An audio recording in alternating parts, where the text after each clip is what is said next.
Hello everyone, my name is Jessica Alcaraz-Bigelow and I am a clinical psychology PhD student at the California School of Professional Psychology at Alliant International University, San Diego. Today, we will be reviewing experiential avoidance through the lens of dialectical behavioral therapy, or also known as DBT, and acceptance and commitment therapy, also known as ACT. This is a phenomenon that clients experience when they are trying to avoid their private experiences. This concept is generalizable to various situations. However, through DBT and other therapies like ACT, it can help you create awareness of some of the distressful situations that you are going through and the behaviors that you may be engaging to avoid these behaviors. Breaking the pattern of experiential avoidance can be difficult because experiential avoidance is a learned behavior that develops over time. So what exactly is experiential avoidance? Experiential avoidance is our desire to avoid or get rid of unwanted private experiences. Things like bodily sensations, emotions, thoughts, memories, and behavioral dispositions, and anything we do to try and make this happen.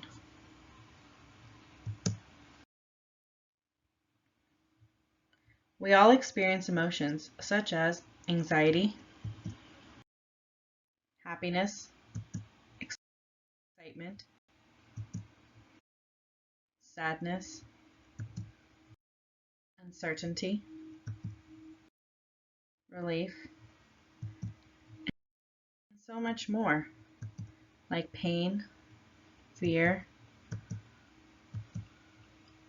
pride, relief, despair, anger, shame, joy, and guilt. As you can see, emotions are adaptive. They can help us survive, and we have them for a reason. However, sometimes we have emotions that are uncomfortable and overwhelming, and this can be difficult to think about. With emotions such as anxiety, uncertainty, worry, shame, or pain, we often do our best to avoid these emotions because, well, they're unpleasant. These emotions are seen as negative, and we don't like the way they make us feel. We also do the opposite when we experience pleasant feelings like happiness, excitement, and relief. We are drawn to these emotions because they're not painful or cause us any discomfort. So then we engage in this ping pong match where we go towards pleasant emotions such as happiness, excitement, and relief, and we avoid the things that make us feel uncomfortable like anxiety, uncertainty, worry, and shame.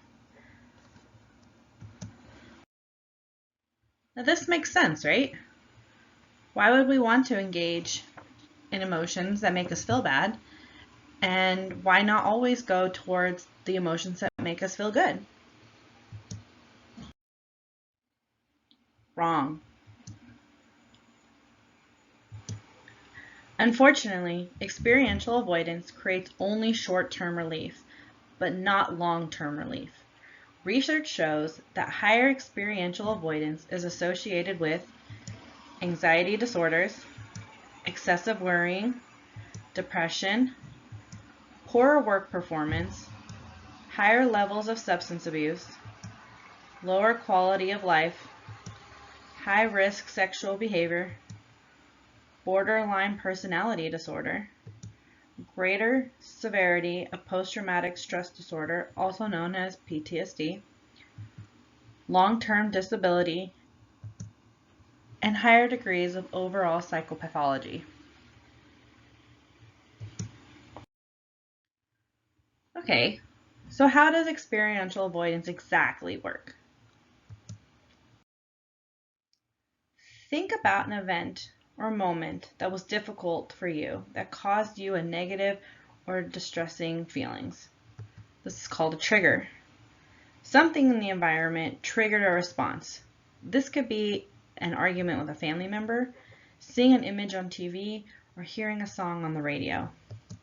When we experience this trigger, this can cause us negative thoughts, feelings, or emotions to pop up. We as humans don't like to experience these negative feelings or thoughts. I mean, think about it. Who would?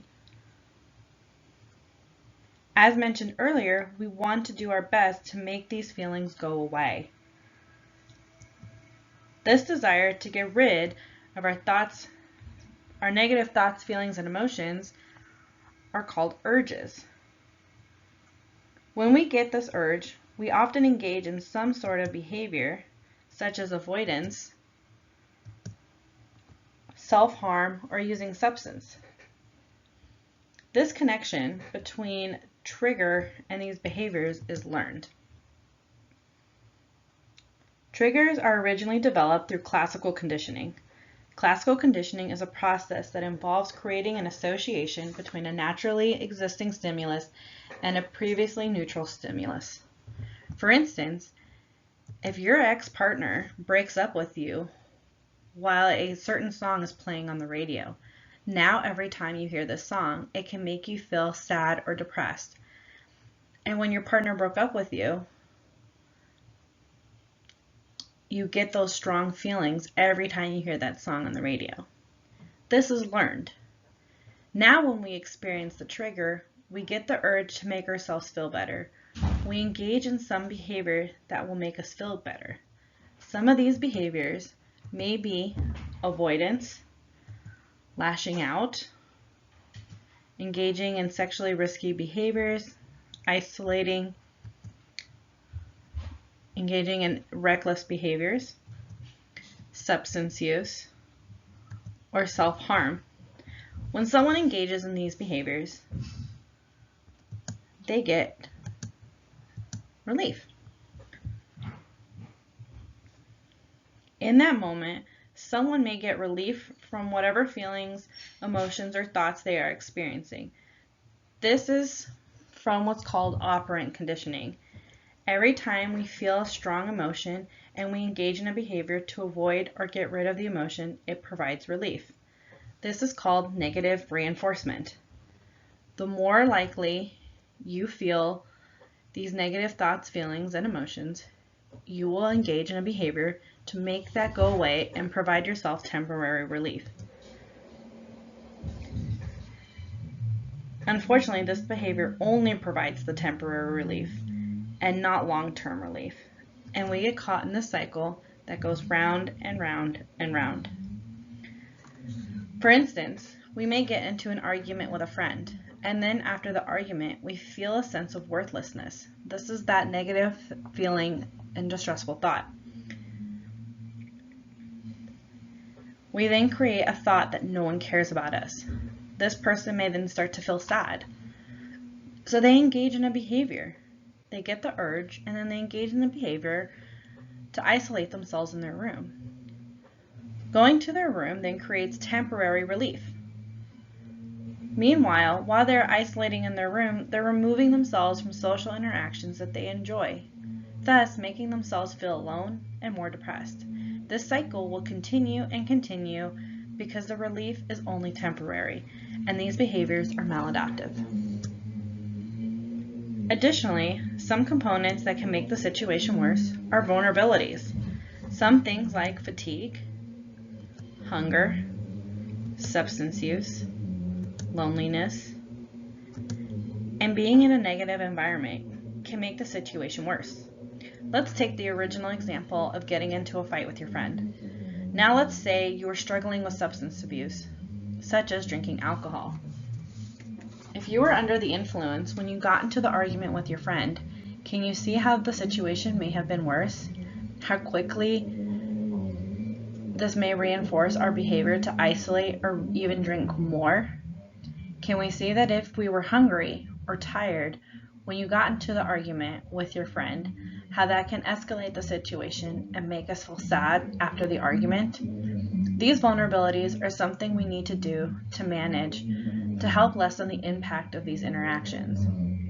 Vulnerabilities can make it more difficult for you to cope with these painful situations and emotions, which can increase your likelihood of engaging in experiential avoidance. So, what do we do now? We know that experiential avoidance doesn't work.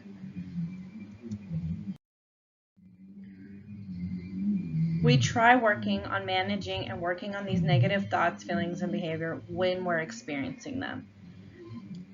As humans, we get the urge to want to make ourselves feel better. Where DBT comes in, or ACT, is in helping us manage our distressing thoughts, feelings, and emotions when we are experiencing them and when we get the urge to avoid those painful thoughts, feelings, and emotions and behaviors. Wanting to make ourselves feel better by engaging in experiential avoidance is natural, but DBT and ACT can help us feel better by helping us create better adaptive behaviors that create more of a long-term relief instead of engaging in experiential avoidance.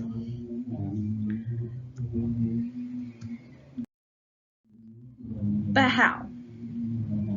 How can DBT or ACT actually help us engage in better maladaptive behaviors instead of experiential avoidance?